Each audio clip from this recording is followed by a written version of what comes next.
ফিলিস্তিনের গাজায় ইসরায়েলি হত্যাযজ্ঞ বন্ধে আজও ঢাকা সহ দেশের বিভিন্ন স্থানে বিক্ষোভ হয়েছে। ঢাকা বিশ্ববিদ্যালয়ে বিক্ষোভ করেছে ছাত্রদল। এতে যোগ দিয়ে বিএনপির স্থায়ী কমিটির সদস্য সালাহ উদ্দিন আহমেদ বলেছেন, পাসপোর্টে ইসরায়েলের নাম সংযুক্ত করে আওয়ামী লীগ পরোক্ষভাবে গণহত্যাকারী দেশটিকে স্বীকৃতি দিয়েছিল। ইলিয়াস মাতবরের রিপোর্ট। গাজায় ইসরায়েলি বাহিনীর চলমান হত্যাকাণ্ড ও মানবাধিকার লঙ্ঘনের প্রতিবাদে ঢাকা বিশ্ববিদ্যালয়ের রাজু ভাস্কর্যের পাদদেশে বিক্ষোভ সমাবেশের আয়োজন করে বাংলাদেশ জাতীয়তাবাদী ছাত্রদল। ফিলিস্তিনিদের উপরে ইসরায়েল যে গণহত্যা, বর্বর গণহত্যা চালাচ্ছে, বিশ্বের ইতিহাসে বিরল। বিক্ষোভ সমাবেশে অংশ নিয়ে বিশ্বের মোড়লদের নির্যাতিত গাজার মুসলমানদের পাশে দাঁড়ানোর আহ্বান জানিয়েছেন বিএনপির স্থায়ী কমিটির সদস্য সালাহ উদ্দিন আহমেদ। পৃথিবীর সমস্ত মুসলিম বিশ্বের যারা মোড়ল আছেন তাদেরকে আহ্বান জানাই, যারা পরাশক্তির একটি অংশ দিচ্ছে ইসরায়েলিদেরকে, তাদেরকে আহ্বান জানাই, এই মুহূর্ত থেকে গণহত্যা বন্ধ করার জন্য আপনাদের পদক্ষেপ নিতে হবে। জাতিসংঘের ভূমিকা প্রশ্নবিদ্ধ, কিন্তু ইসরায়েলিরা কখনো জাতিসংঘের কোনো রেজলিউশনের প্রতি সম্মান দেখায়নি। এ সময় বিএনপির ছাত্র বিষয়ক সম্পাদক রকিবুল ইসলাম বকুল বলেন, গাজায় 60,000 মানুষকে নির্বিচারে হত্যা করা হলেও এখন পর্যন্ত কোনো ব্যবস্থা নেয়নি জাতিসংঘ। সারা বিশ্বে মানবাধিকার নিয়ে কাজ করে, কিন্তু যেখানে মানবাধিকারের সর্বোচ্চ লঙ্ঘন ভুলণ্ঠিত হচ্ছে, সেই গাজা স্ট্রিপে মানবাধিকার সংগঠন কোনো কথা বলছেন না। অন্যদিকে জাতীয় প্রেস ক্লাবের সামনে এক সমাবেশে সারা বিশ্বের মুসলমানদের এক হওয়ার আহ্বান জানিয়েছেন বিএনপির ভাইস চেয়ারম্যান শামসুজ্জামান দুদু। মধ্যপ্রাচ্যের বিভিন্ন দেশ কার্যকর ভূমিকা না নিয়ে কিছুটা নীরবতাই পালন করেছে। ইসলামী জাতির অতীতের যে লড়াইয়ের ইতিহাস, সেটাকে ধারণ করে এই মানবতার সপক্ষে আমাদের দাঁড়াতে হবে। এই মানবতার রক্ষা যদি আমরা না করতে পারি, তাহলে ইসলামকে রক্ষা করা, আমাদের নবী করিম সাল্লাল্লাহু আলাইহি ওয়াসাল্লামের প্রতি আমাদের যে শ্রদ্ধা ভালোবাসা, সেটা প্রশ্নের মধ্যে পড়ে যাবে। ইলিয়াস মাতবর, মাই টিভি, ঢাকা। গাজার মুসলিমরা আজ অভিভাবক শূন্য। মুসলিম নেতারা ইসরায়েলের হাতে জিম্মি। ইসরায়েলের হামলার বিরুদ্ধে ঢাকায় আয়োজিত বিক্ষোভ মিছিল শেষে এক বক্তব্যে এসব কথা বলেন ছাত্র শিবিরের সেক্রেটারি জেনারেল নুরুল ইসলাম সাদ্দাম। রাজধানীর শাহবাগ থেকে শুরু হয়ে বায়তুল মোকাররম মসজিদের উত্তর গেটে মিছিলটি শেষ হয়। এতে দলটির ঢাকা মহানগরী শাখার কয়েক হাজার নেতাকর্মী অংশ নেয়। আফজাল হোসেনের রিপোর্ট। গাজায় ইসরায়েলি গণহত্যা বন্ধ ও স্বাধীন ফিলিস্তিনি রাষ্ট্র প্রতিষ্ঠার দাবিতে রাজধানীতে বিক্ষোভ করেছে ঢাকা মহানগর ছাত্র শিবির। শিবির নেতারা বলেন, অভিশপ্ত ইহুদি জাতির পতন সময়ের ব্যাপার। সারা বিশ্বের মুসলমানরা আজ জেগে উঠেছে।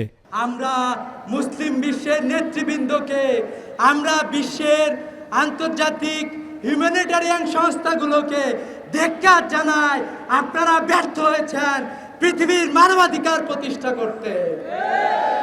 দলটির সেক্রেটারি জেনারেল বলেন, পৃথিবীতে 200 কোটি মুসলমান থাকলেও গাজার মুসলিমরা অভিভাবক শূন্য। ফিলিস্তিনের নারী, পুরুষ, শিশু ও বৃদ্ধরা ইসরায়েলি বাহিনীর নির্মম গণহত্যার শিকার হচ্ছে। বাংলাদেশ থেকে আমরা বলছি, ওই ফিলিস্তিনে যদি এই জায়নিজাম তোমরা আর বোমা নিক্ষেপ করো, নিঃসন্দেহে আল্লাহ রাব্বুল আলামিন তোমাদেরকে সেভাবে ধ্বংস করে দিবেন। বিক্ষোভ মিছিলে ছাত্র শিবিরের কেন্দ্রীয় নেতারা সহ অংশ নেন কয়েক হাজার নেতাকর্মী।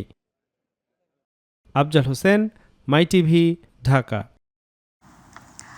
বিনিয়োগ সম্মেলনের দ্বিতীয় দিনে নারায়ণগঞ্জের জাপানি অর্থনৈতিক অঞ্চল পরিদর্শন করতে এসে সুইডিশ কোম্পানি নিলন বিএসইজেডে 10,000 স্কয়ার মিটারের একটি প্লট কিনেছে। এ বিষয়ে একটি তাৎক্ষণিক বিনিয়োগ চুক্তি স্বাক্ষর করে কোম্পানিটি। সকালে 2,500-এর বিএসইজেড পরিদর্শনে আসেন চীন, জাপান, সৌদি, আবুধাবি, যুক্তরাষ্ট্র, ভারত ও প্রবাসী বাংলাদেশি সহ 36 বিনিয়োগকারী। Atikur Rahman তিতাসের report.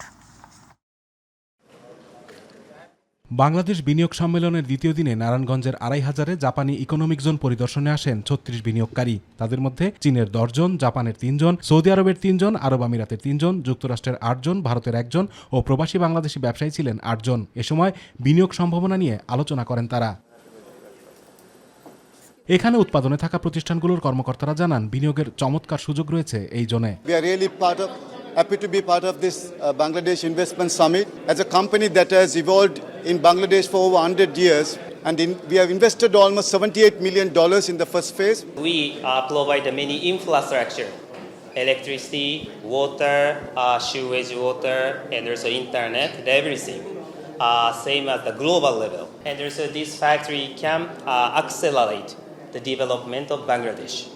This is our target. এ সময় স্পেশাল ইকোনমিক জোনে সুইডিশ কোম্পানি নিলর্ন 10,000 স্কয়ার ফিটের একটি প্লট নেন। এ বিষয়ে চুক্তিও স্বাক্ষর হয়। বিনিয়োগ সম্মেলনের মাধ্যমে আরও বিনিয়োগ আসবে বলে আশাবাদী সরকার। সে লক্ষ্যে বিনিয়োগ প্রক্রিয়া সহজ করতে উদ্যোগ নেওয়া হয়েছে বলে জানান সংশ্লিষ্টরা। আজকে তো আমরা দেখলাম শুধু বিএসইজেড এর সাথে যে আমরা একটা কোম্পানির সাথে তারা চুক্তি করলেন এবং আরও অনেকগুলো কোম্পানি পাইপলাইনে আছেন, তারাও আসবেন এবং বিভিন্নভাবে এটার সাথে আলোচনা দর কষাকষিতে আছে এবং 3ভাবে বিভিন্ন কোম্পানি এখানে আসেন, সরাসরি বিএসইজেড এর সাথে, আমাদের বেজার হেড অফিসে, এমনকি প্রজেক্ট অফিসে যেখানে আসার কথা সেখানেও অনেকে আছেন।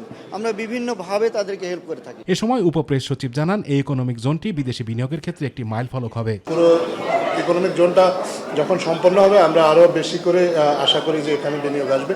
ইতিমধ্যে যে বিনিয়োগ চুক্তিগুলো হয়েছে এটা 2024 সালে কাজ শুরু করার পরে এর মধ্যে কিন্তু এখানে $200 মিলিয়ন মতো বিনিয়োগ এখানে এসেছে। আরও অনেক বিনিয়োগ এখানে প্রক্রিয়াধীন আছে। আমরা মনে করি যে বাংলাদেশে বিনিয়োগের ক্ষেত্রে এই ইকোনমিক জোনটা একটা সময় একটা মাইল ফলক হিসেবে দাঁড়িয়ে যাবে। যে বিদেশি বিনিয়োগকারীরা আসবেন তাদের সুরক্ষার জন্য বিভিন্ন নীতি ও বিধিবিধানের ধারাবাহিকতার উপর গুরুত্ব দিচ্ছে সরকার। আতিকুর রহমান তিতাস, মাই টিভি।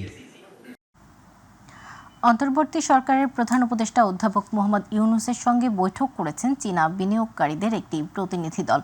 বাংলাদেশ বিনিয়োগ সম্মেলন 2025-এর দ্বিতীয় দিন চীনা বিনিয়োগকারীদের একটি প্রতিনিধি দল রাষ্ট্রীয় অতিথি ভবন যমুনায় ডক্টর ইউনূসের সঙ্গে বৈঠক করেন।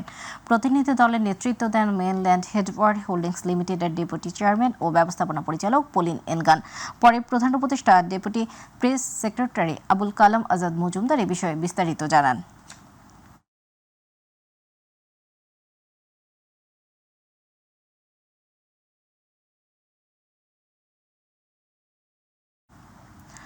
যুক্তরাষ্ট্রের বাড়তি শুল্ক আরোপের ঘটনাকে ইতিবাচক হিসেবেই দেখছে বাংলাদেশ।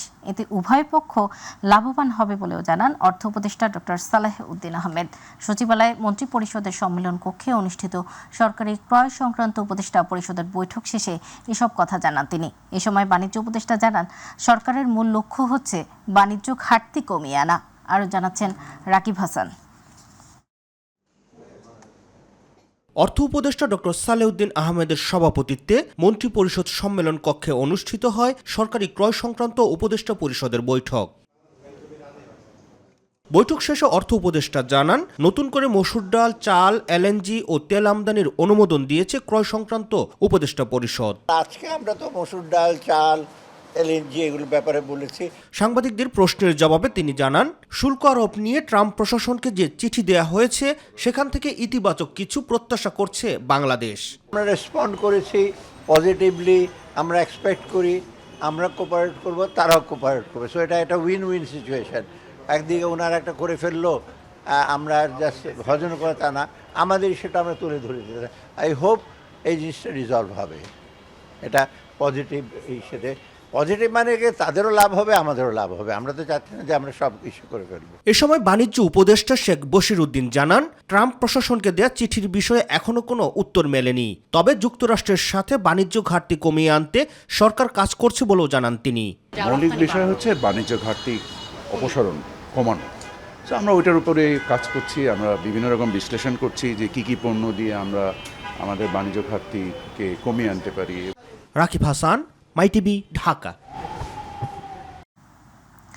চট্টগ্রামে জুলাই আগস্টে গণহত্যায় সাবেক সংসদ সদস্য ফজলে করিম চৌধুরীকে সেফ হোমে 16 এপ্রিল জিজ্ঞাসাবাদের অনুমতি দিয়েছেন ট্রাইব্যুনাল। এদিকে চট্টগ্রামের যুবলীগ নেতা অস্ত্রধারী মোহাম্মদ ফিরোজকে গ্রেপ্তার দেখিয়ে কারাগারে পাঠানোর আদেশ দিয়েছেন। এছাড়া আশুলিয়ায় লাশ পোড়ানোর মামলায় সাবেক পুলিশ কর্মকর্তা আব্দুল্লাহিল কাফি সহ 3 জনকে 15 এপ্রিল হাজির করার নির্দেশ দেওয়া হয়েছে। আন্তর্জাতিক অপরাধ ট্রাইব্যুনালের চেয়ারম্যান বিচারপতি মোহাম্মদ গোলাম মর্তুজা মজুমদারের নেতৃত্বে ট্রাইব্যুনাল এই আদেশ দেন। এদিকে চিফ প্রসিকিউটর তাজুল ইসলাম সাংবাদিকদের জানান জুলাই আগস্ট গণহত্যার বিচার আন্তর্জাতিক অপরাধ ট্রাইব্যুনালেই সম্ভব, আইসিসিতে যাবার প্রয়োজন নেই। এবং ওই মামলাতে আরও একজনকে গ্রেপ্তার করে আজকে হাজির করা হয়েছিল, ফিরোজ, যার বিরুদ্ধে সরাসরি অস্ত্র নিয়ে মিছিলে গুলি করার অভিযোগ আছে। তাকে আজকে কারাগারে প্রেরণ করার আদেশ দিয়েছেন আদালত। বৈষম্য বিরোধী আন্দোলনের সময় রাজধানীর উত্তরায় আব্দুল জব্বার নামে এক শিক্ষার্থীকে হত্যা চেষ্টার মামলায় আন্তর্জাতিক অপরাধ ট্রাইব্যুনালের সাবেক প্রসিকিউটর ব্যারিস্টার তুরিন আফরোজকে 4 দিনের রিমান্ড মঞ্জুর করেছেন আদালত। মঙ্গলবার তাকে আদালতে হাজির করে 10 দিনের রিমান্ড চেয়ে আবেদন করে পুলিশ। শুনানি শেষে ঢাকার অতিরিক্ত চিফ মেট্রোপলিটন ম্যাজিস্ট্রেট জাকির হোসেনের আদালত তার 4 দিনের রিমান্ড মঞ্জুর করেন। সোমবার রাতে উত্তরার একটি বাসায় অভিযান চালিয়ে তুরিন আফরোজকে গ্রেপ্তার করা হয়। পয়লা বৈশাখ উদযাপনকে ঘিরে নিরাপত্তার কোনো ঝুঁকি নেই বলে জানিয়েছেন স্বরাষ্ট্র উপদেষ্টা অবসরপ্রাপ্ত লেফটেন্যান্ট জেনারেল জাহাঙ্গীর আলম চৌধুরী। একই সঙ্গে মঙ্গল শোভাযাত্রায় নিরাপত্তা যাতে বিঘ্নিত না হয় সেজন্য সব ধরনের ব্যবস্থা নেওয়া হবে বলেও জানান তিনি। স্বরাষ্ট্র মন্ত্রণালয়ের সম্মেলন কক্ষে বাংলা নববর্ষ উদযাপন উপলক্ষে আয়োজিত বৈঠক শেষে এসব কথা জানান স্বরাষ্ট্র উপদেষ্টা। এ সময় সংস্কৃতি উপদেষ্টা মোস্তফা সরওয়ার ফারুকী জানান, নববর্ষের মঙ্গল শোভাযাত্রার নাম পরিবর্তনের বিষয়ে সিদ্ধান্ত হবে 10 এপ্রিল। আরও জানাচ্ছেন রাকিব হাসান। বাংলা নববর্ষ উদযাপন উপলক্ষে স্বরাষ্ট্র উপদেষ্টা লেফটেন্যান্ট জেনারেল অবসরপ্রাপ্ত জাহাঙ্গীর আলম চৌধুরীর সভাপতিত্বে আইন শৃঙ্খলা রক্ষা সহ আনুষঙ্গিক বিষয় নিয়ে সভা অনুষ্ঠিত হয় স্বরাষ্ট্র মন্ত্রণালয়ের সভাকক্ষে। সভা শেষে সংস্কৃতি বিষয়ক উপদেষ্টা মোস্তফা সরওয়ার ফারুকী জানান, মঙ্গল শোভাযাত্রার নাম পরিবর্তন নিয়ে এখনো কোনো সিদ্ধান্ত হয়নি। বাঙালি এবং আরো অন্যান্য জাতিগোষ্ঠী সবাই অংশগ্রহণ করছে এবার উৎসবে, এবং এটা আপনি সরকারি উদ্যোগে দেখতে পাচ্ছেন। এখনই কিন্তু বান্দরবনে মেলা চলছে, আমাদের নৃগোষ্ঠীর আয়োজনে রাঙামাটিতে চলছে, এবং চৈত্র সংক্রান্তির দিনে ছুটি ঘোষণা করা হয়েছে যাতে ভিন্ন জাতিগোষ্ঠীর মানুষেরা উৎসব করতে পারেন। শোভাযাত্রা করে ঢাকা বিশ্ববিদ্যালয় 10 তারিখে তাদের প্রেস কনফারেন্সে সবাইকে জানাবে। নাম পরিবর্তন যদি করে সেটাও জানাবে, নাম যদি পরিবর্তন না করে সেটাও জানাবে। এর আগে স্বরাষ্ট্র উপদেষ্টা জানান, বাংলা নববর্ষ উদযাপনকে কেন্দ্র করে কোনো ধরনের নিরাপত্তার হুমকি নেই। মানুষকে আপনারা আশ্বস্ত করবেন এখানে কোনো নিরাপত্তা কোনো বিঘ্নিত হতে যেন না পারে, সব ধরনের ব্যবস্থা নেওয়া হবে। ফিলিস্তিন ইস্যুকে কেন্দ্র করে বিভিন্ন প্রতিষ্ঠানে হামলার ঘটনায় এরই মধ্যে 49 জনকে আটক করা হয়েছে জানিয়ে তিনি বলেন, সারা দেশের নিরাপত্তা নিশ্চিত করা সরকারের দায়িত্ব। স্বরাষ্ট্র মন্ত্রণালয়ের দায়িত্ব পুরো দেশের নিরাপত্তা বিধান করা, আপনাদের নিরাপত্তা দেওয়া কিন্তু আমাদের দায়িত্ব। যেই জায়গায় যেগুলি ঘটছে ওই যেগুলির নিরাপত্তা দেওয়া আমাদেরই দায়িত্ব। এখন যেটা ঘটে গেছে ওই জন্য যারা এটা ঘটিয়েছে তাদের বিরুদ্ধে আমরা আইনানুগ ব্যবস্থা নিব, এবং ভবিষ্যতে যেন এই ধরনের ঘটনা না ঘটে এই জন্য স্বরাষ্ট্র মন্ত্রণালয় ব্যবস্থা নিব। রাকিব হাসান, মাই টিভি, ঢাকা। বাংলাদেশ সম্পর্কে নেতিবাচক ধারণা দূর করতে বিনিয়োগ সম্মেলনের আয়োজন করা হয়েছে বলে জানিয়েছেন বিডার চেয়ারম্যান চৌধুরী আশিক মাহমুদ বিন হারুন। বিকেলে রাজধানীর একটি হোটেলে সংবাদ সম্মেলনে তিনি একথা জানান। বিডা চেয়ারম্যান বলেন, বিনিয়োগকারীদের পর্যাপ্ত সুযোগ সুবিধা প্রদান করা হলে বিভিন্ন সেক্টরে বিনিয়োগ করতে আগ্রহ প্রকাশ করেছেন বিভিন্ন দেশের ব্যবসায়ীরা।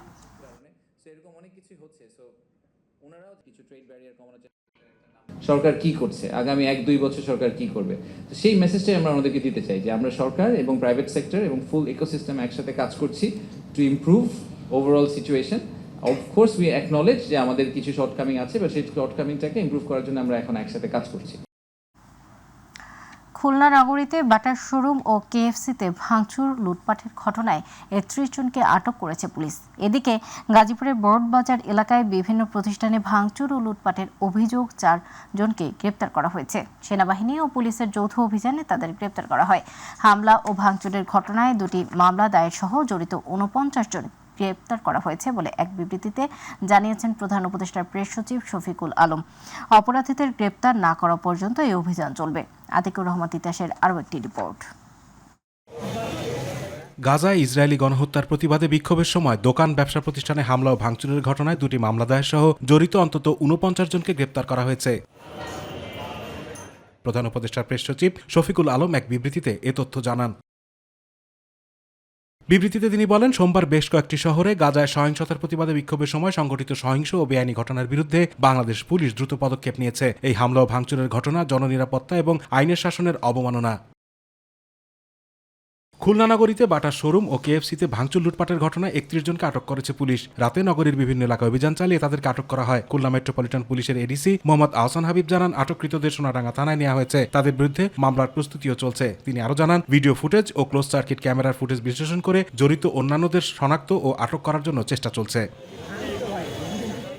এদিকে গাজীপুরের বোর্ডবাজার এলাকায় ইসরায়েলের বর্বরতার প্রতিবাদে বিক্ষোভ মিছিলের সময় বাটা কোম্পানি ডিলারসহ বিভিন্ন প্রতিষ্ঠানে নাশকতা, ভাঙচুর ও লুটপাটের অভিযোগে 4 জনকে গ্রেপ্তার করা হয়েছে। সোমবার সেনাবাহিনী ও পুলিশের যৌথ অভিযানে তাদের গ্রেপ্তার করা হয়। রাতে গাছা থানায় এক সংবাদ ব্রিফিংয়ে এসব তথ্য জানান সহকারী উপকমিশনার হাফিজুল ইসলাম। এছাড়া এই ঘটনায় সরাসরি জড়িত উস্কানিদাতা, পরিকল্পনাকারী ও মদতদাতাদের শনাক্ত এবং তাদের গ্রেপ্তারের চেষ্টা চলমান আছে বলেও জানান এই কর্মকর্তা। আমাদের সেনাবাহিনী এবং গাছা থানার টিম খুব দ্রুত ঘটনাস্থলে পৌঁছে দুষ্কৃতিকারীদেরকে ঘটনাস্থল থেকে ছত্রভঙ্গ করে পরবর্তীতে বাংলাদেশ সেনাবাহিনীর টিম এবং গাছা থানার টিম ঘটনাস্থলের সিসিটিভি ক্যামেরা পর্যবেক্ষণ করে এই ঘটনার সাথে সম্পৃক্ত 4 জনকে গ্রেফতার করেছে। আতিকুর রহমান তিতাস, মাই টিভি। প্রতিবাদ মিছিলের নাম করে সাবেক প্রধানমন্ত্রী শেখ হাসিনাকে ফিরিয়ে আনার বিষয়টি প্রধান উপদেষ্টা ও নরেন্দ্র মোদীর বৈঠকে উত্থাপিত হয়েছে, কিন্তু চূড়ান্ত সিদ্ধান্ত হয়নি বলে জানিয়েছেন পররাষ্ট্র উপদেষ্টা মোহাম্মদ তৌহিদ হোসেন। দুপুরে পররাষ্ট্র মন্ত্রণালয়ে এক ব্রিফিংয়ে তিনি এসব কথা বলেন। তিনি বলেন, অভ্যন্তরীণ বিষয়ে যে কোনো বক্তব্যে ভারত বাংলাদেশ উভয় পক্ষকেই সংযত হওয়া প্রয়োজন। চীন বিমস্টেক সফর প্রত্যাশা অনুযায়ী সফল হয়েছে বলেও মন্তব্য করেন তিনি। বিস্তারিত মিফতাক আলীর রিপোর্টে। প্রধান উপদেষ্টার সাম্প্রতিক চীন সফর ও বিমস্টেক সম্মেলনে যোগদান নিয়ে দুপুরে পররাষ্ট্র মন্ত্রণালয়ে সাংবাদিকদের সাথে কথা বলেন পররাষ্ট্র উপদেষ্টা। আমার মনে হয় এটা বাই এন্ড লার্জ একটা পজিটিভ ইম্প্যাক্ট সৃষ্টি করেছে সম্পর্কের ক্ষেত্রে। পররাষ্ট্র উপদেষ্টা বলেন, ভারতের প্রধানমন্ত্রী নরেন্দ্র মোদীর সাথে প্রধান উপদেষ্টা ডক্টর মোহাম্মদ ইউনূসের বৈঠকে শেখ হাসিনাকে ফিরিয়ে আনার বিষয়টি নিয়ে আলোচনা হয়েছে, তবে ভারত এ বিষয়ে কোনো চূড়ান্ত কিছু জানায়নি। দেখুন, বিষয়টি উত্থাপিত হয়েছে, কিন্তু এটা নিয়ে চূড়ান্ত কোনো কিছু হয়নি, আমি এটুকুই বলবো। আমরা তো তাদের কাছে চেয়েছি যে ফেরত দেওয়া হোক, তাকে বিচারের সম্মুখীন করার জন্য। তিস্তা পানি চুক্তি প্রসঙ্গে পররাষ্ট্র উপদেষ্টা বলেন, ভারত চীন দুই দেশের সাথে সহযোগিতামূলক সম্পর্কে সিদ্ধান্ত গ্রহণ করবে বাংলাদেশ। আমরা ঝট করে আমরা কোনো কিছু প্রত্যাশা করছি না যে কালকেই কেউ এসে তিস্তা সমস্যার সব সমাধান করে দেবে। আমাদের একটা আমরেলা এমওইউ আছে এই নদীর পানি একটা অত্যন্ত জটিল এবং গুরুত্বপূর্ণ বিষয়। আমরা জানি আমাদের জন্য, সবার জন্যই, আমাদের জন্য বিশেষ করে সিজনাল ফ্লো যেখানে খুব বেশি তফাৎ হয়। কাজেই এ ব্যাপারে আমরা ওপেন থাকা, যেটাকে বলে, আমরা ওপেন আছি। ভারতের সাথেও সহযোগিতা সম্ভব, চীনের সাথেও সম্ভব, কোনোটাতেই কোনো বাধা নেই। আমরা দেখব যে কোন দিকে, কোন প্রজেক্টে কোন দিক থেকে সহায়তা নিলে আমাদের জন্য সুবিধা হবে, এবং সেই অনুযায়ী ওয়াটার রিসোর্স মিনিস্ট্রি তাদের কার্যকলাপ করবে। প্রধান উপদেষ্টা চীন এবং বিমস্টেক সফর প্রত্যাশা অনুযায়ী সফল হয়েছে উল্লেখ করেন প্রধান উপদেষ্টা। অস্বস্তি তৈরি করা যেটা, সেটা তো দুই পক্ষকেই পরিহার করে চলতে হবে, এটাই কথা। মিফতাক আলী, মাই টিভি, ঢাকা।